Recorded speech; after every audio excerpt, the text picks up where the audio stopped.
Imagine sitting down at your computer, running a routine system update, the kind you've done 1,000 times, and when your machine reboots, your screen is completely black. No desktop, no login screen, just darkness. You didn't change anything. You didn't touch your hardware. You simply updated your operating system, and suddenly, your GPU is gone. This is not a rare horror story from the early days of Linux. This is something tens of thousands of Linux users with NVIDIA graphics cards experienced in December 2025, and it is one of the most visible symptoms of a relationship that has been broken for years. Linux users are quietly walking away from NVIDIA, and once you understand the full history of what has been happening behind the scenes, you will completely understand why.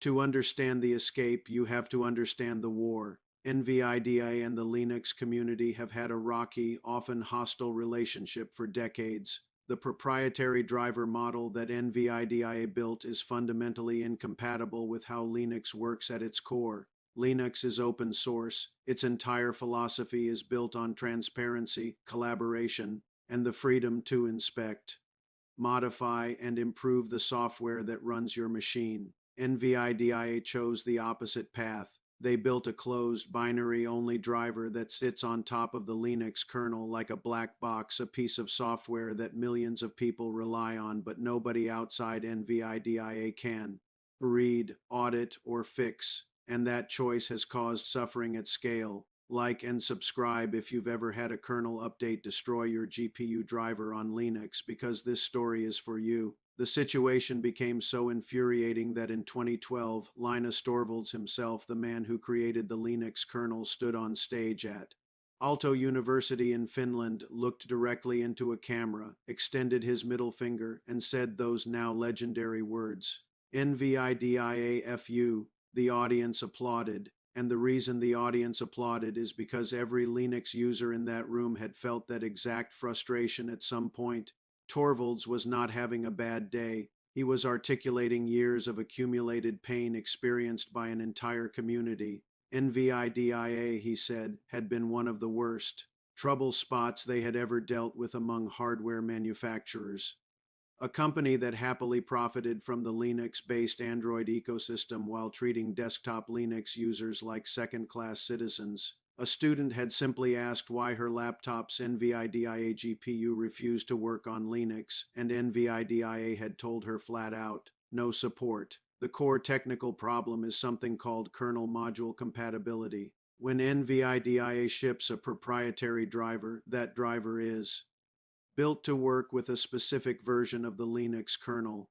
Linux, however, is a living, constantly evolving piece of software. The kernel gets updated regularly, security patches, performance improvements, new hardware support. Every time the kernel updates in a significant way, out-of-tree drivers like NVIDIA's proprietary module have to be rebuilt, recompiled, and sometimes manually reinstalled on distributions with rolling updates. This can happen very frequently. On many Linux configurations, a kernel update without the corresponding driver rebuild will result in exactly that black screen scenario described at the start of this video. You boot into nothing, and unlike Windows, where NVIDIA's driver history of compatibility is cleaner, Linux treats out of tree modules as external objects that do not automatically survive the transition between kernel versions. Like and subscribe if you think it's insane that a GPU update can leave you staring at a blank screen with zero warning. Compare this to how AMD handles Linux drivers, and the difference is staggering. AMD's primary driver, called AMGPU, is not a separate package you have to download, install, and maintain.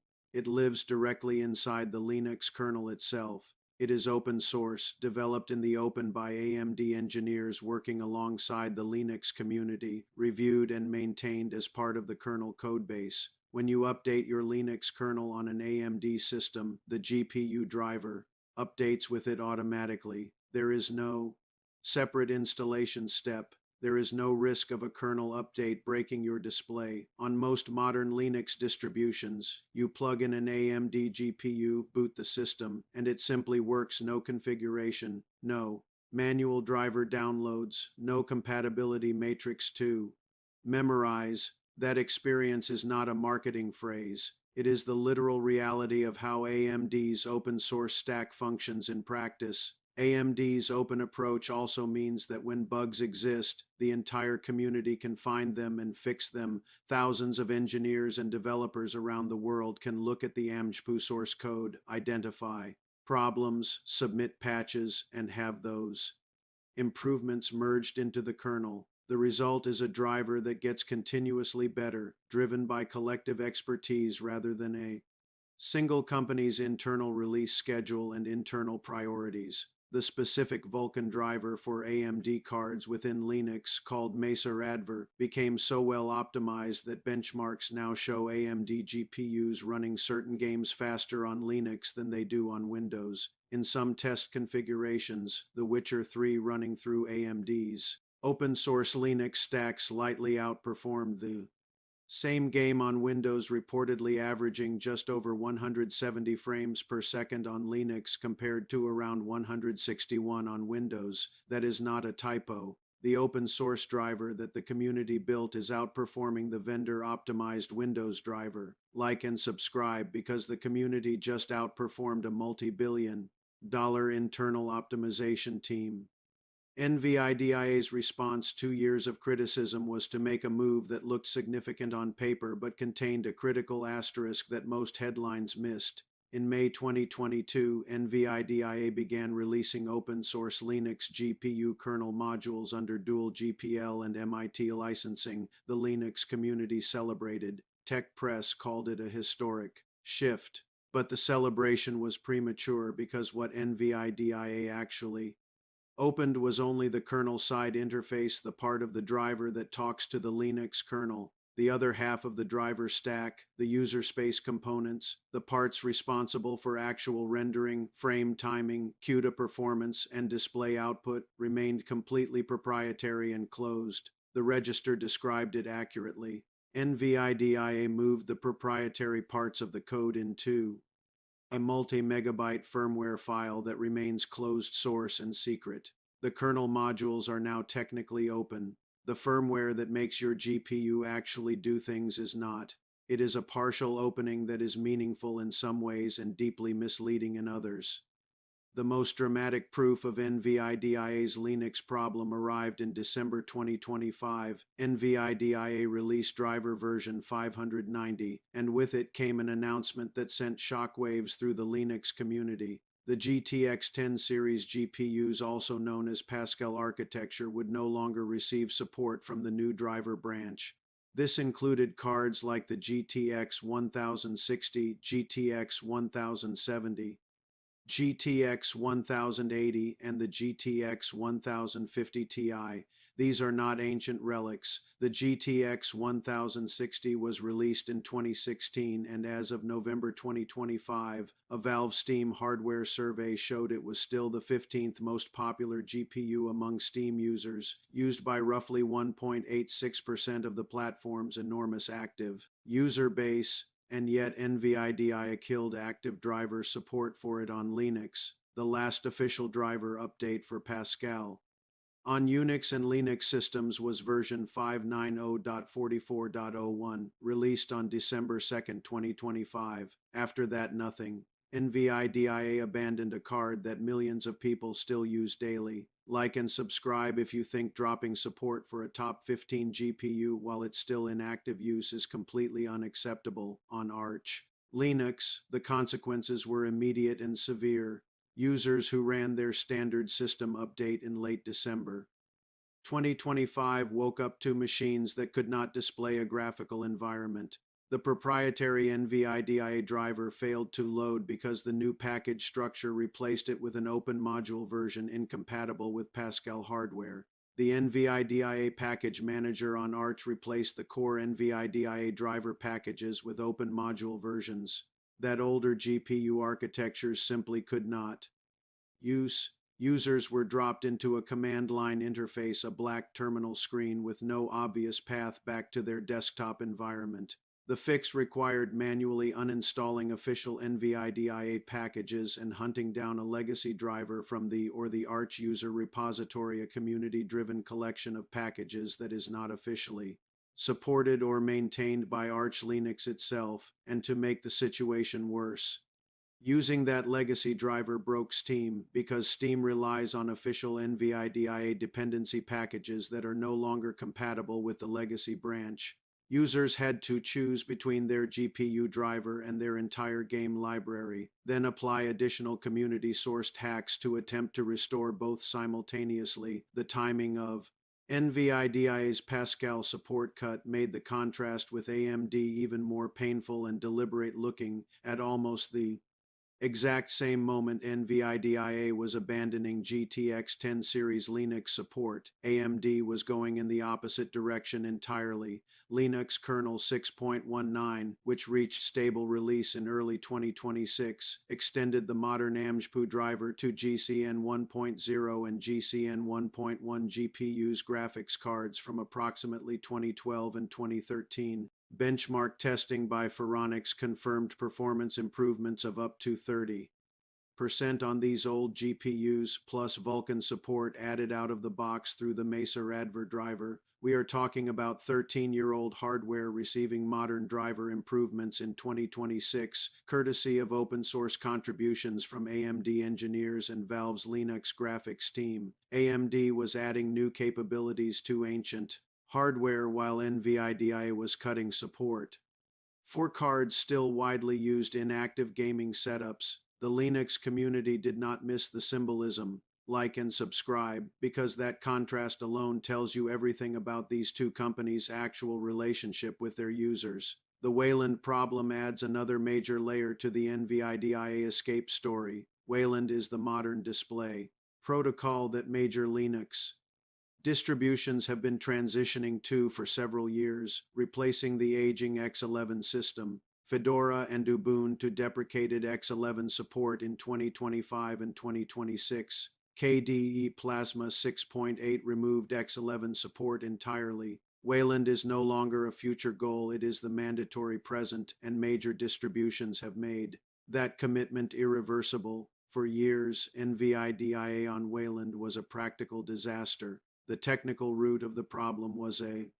fundamental mismatch in how NVIDIA's proprietary driver handled frame synchronization between the GPU and the display compositor. Wayland compositors like GNOME's Mutter and KDE's Quinn were designed around a model called implicit synchronization, which works seamlessly with open-source drivers. NVIDIA's internal driver architecture operated differently, creating a conflict that manifested as chronic, persistent screen flickering, application crashes, black screens when waking from suspend, broken multi-monitor configurations, and a general feeling of instability that drove thousands of users back to older hardware or away from NVIDIA entirely. NVIDIA finally implemented explicit sync support in June 2024 with their 555 driver series. The community acknowledged it as a genuine fix for the core Wayland problem, even while noting it arrived years after AMD's Wayland experience was already stable.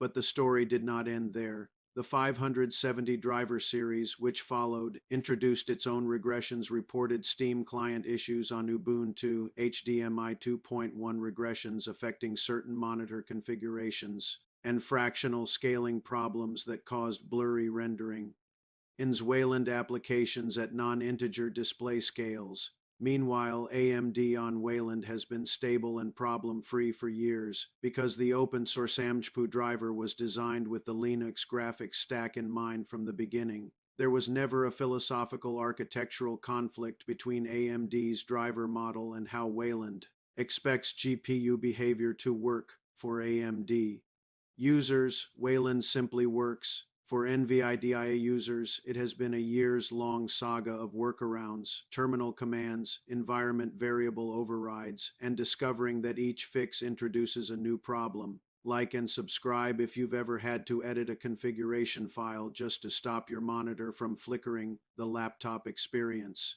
with NVIDIA on Linux has historically been the most acute form of this suffering, NVIDIA Optimus technology. The system that allows laptops to switch between an integrated Intel or AMD CPU graphics core and a dedicated NVIDIA GPU to balance power consumption and performance was for a long time essentially non-functional on Linux. This is precisely the issue that triggered Linus Torvalds' famous 2012 outburst. The student who asked him about it described NVIDIA, telling her flat out that no support would be provided. Today, the situation has improved, but Optimus on Linux under Wayland remains genuinely complex. Tools that existed to manage GPU switching, like Optimus Manager, are not compatible with Wayland and must be uninstalled entirely. Laptop users trying to use their dedicated NVIDIA GPU on Wayland face a choice between forcing the system to use only the NVIDIA card at all times, sacrificing battery life, or attempting to configure hybrid graphics through a maze of settings that can vary significantly between distributions and compositors. For users who simply want their laptop to work the way it was advertised to work, this is not an acceptable situation.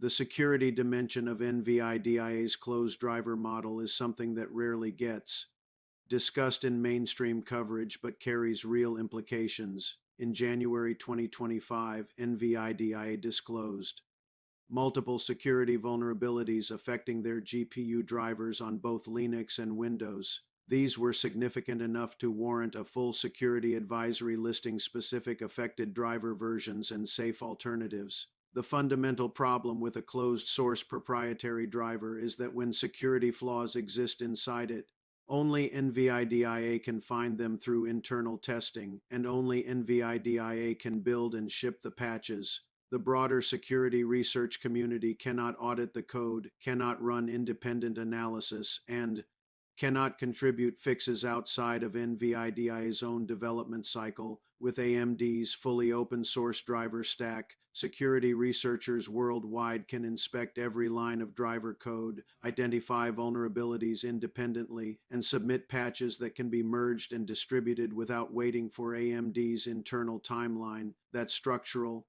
difference is not philosophical preference, it is a meaningful practical security advantage, especially in environments where GPU drivers have access to sensitive system resources. Like and subscribe because your GPU driver runs at kernel level, and that is exactly where you want open, auditable code. The AI and machine learning angle is the one honest exception, the place where NVIDIA retains a genuine, defensible advantage even among Linux users who despise everything else. About the experience, CUDA, NVIDIA's proprietary parallel computing platform, is so deeply embedded in the AI and machine learning ecosystem that switching away from it is genuinely difficult and professional.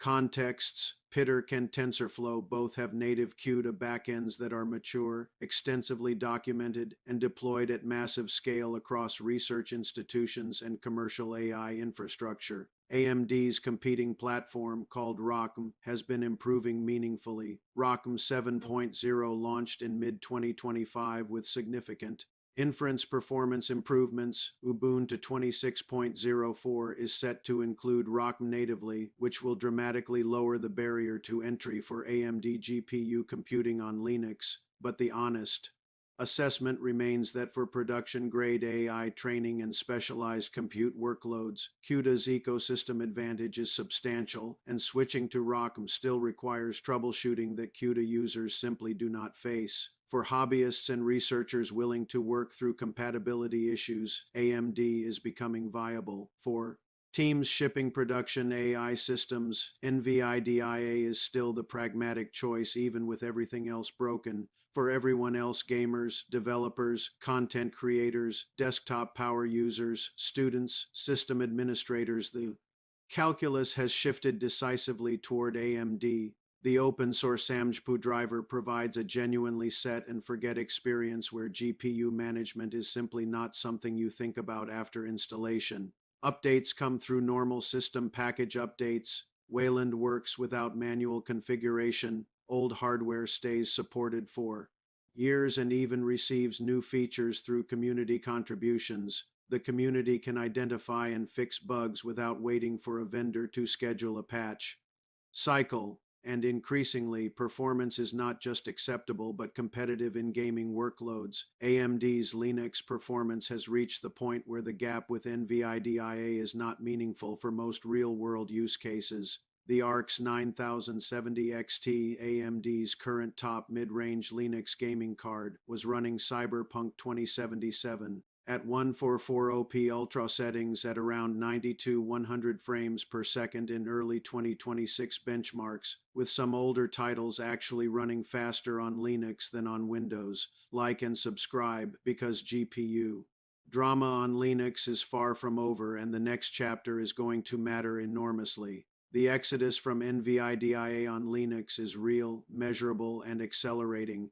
Community forums across Arch, Fedora, Linux Mint, Debian, and Ubuntu captured the reaction to the December 2025 driver drop in real time. Users were not just frustrated, they were making explicit hardware commitments. Post after post described plans to switch to AMD on the next GPU purchase, with the broken Pascal update cited as the final decision point after years of accumulated frustration. When AMD extended support to 13-year-old GPUs while NVIDIA was cutting off cards still appearing in top 25 active hardware surveys, the philosophical divergence became impossible to ignore. AMD has made a long-term commitment to treating Linux as a first-class platform. NVIDIA has spent years treating it as a secondary concern that gets attention only when the commercial pressure becomes unavoidable. The community has noticed, and the community is responding in the most direct way possible by not buying NVIDIA hardware for their Linux machines. What comes next will determine whether NVIDIA can repair this relationship at all, or whether the Linux market simply consolidates around AMD for everything outside of AI compute. NVIDIA's transition to open kernel modules is structurally complete for modern hardware. Their Blackwell architecture GPUs, the newest generation, only support the open kernel module path. The fully proprietary kernel driver is no longer even offered for new hardware. That is a real commitment at the architecture level, not just marketing language, but the user space stack remains closed. CUDA remains proprietary. The firmware that actually drives GPU behavior is still a sealed black box, and the history of broken systems, dropped legacy support, and years of Wayland suffering does not disappear because a kernel module is now published on GitHub. Trust, once broken at the scale NVIDIA has broken it with the Linux community, is not rebuilt by one architecture decision. It is rebuilt through years of consistent behavior that proves the philosophy has genuinely changed. The Linux community will be watching every driver release, every legacy support decision, and every Wayland regression very closely. And for the first time in a long time, they have a compelling, stable, high-performance alternative that they can freely choose. Like and subscribe to stay ahead of this story, because the future of Linux graphics is being decided right now, and you need to know which side wins. There is one more actor in this story that rarely gets the credit it deserves: the NovaByte project, and what its existence reveals about the state of NVIDIA on Linux. Nouveau is an open-source, community reverse-engineered driver for NVIDIA graphics cards. It was built not because NVIDIA provided documentation or assistance, but because the Linux community desperately needed a working open-source alternative and had to figure out NVIDIA's hardware by observing its behavior from the outside. Reverse engineering a closed GPU architecture is an enormous undertaking, the kind of project that requires years of effort from brilliant engineers working without any official support, and yet the community did it anyway, simply because NVIDIA refused to help. Nouveau works well enough to provide basic display output and desktop compositing, but it has never achieved full hardware acceleration or CUDA support for modern cards, because NVIDIA withholds the technical documentation that would make those features possible to implement. The fact that Nouveau exists at all is simultaneously a tribute to the Linux community's determination and a damning indictment of how NVIDIA has treated that community for over 2 decades. like and subscribe, because the people who built Nouveau in spite of NVIDIA deserved better than this. The broader Linux ecosystem is responding to the NVIDIA situation in ways that go beyond individual hardware purchasing decisions. Steam Deck, Valve's immensely successful Linux-based gaming handheld, ships exclusively with AMD graphics, Valve made that choice deliberately, and the millions of Steam Deck units sold have introduced a massive wave of new Linux gaming users to an experience where GPU drivers simply work without any manual intervention. Every Steam Deck user who encounters a smooth, problem-free graphics experience is a data point demonstrating that Linux gaming without NVIDIA is not just possible, it is the standard reference implementation. Valve has invested heavily in AMD GPU driver optimization through their open-source Linux graphics team, contributing directly to kernel improvements like the work that brought 30% performance gains to legacy AMD hardware in kernel 6.19. The entire trajectory of mainstream Linux gaming is being shaped by an ecosystem built around AMD's open-source driver model.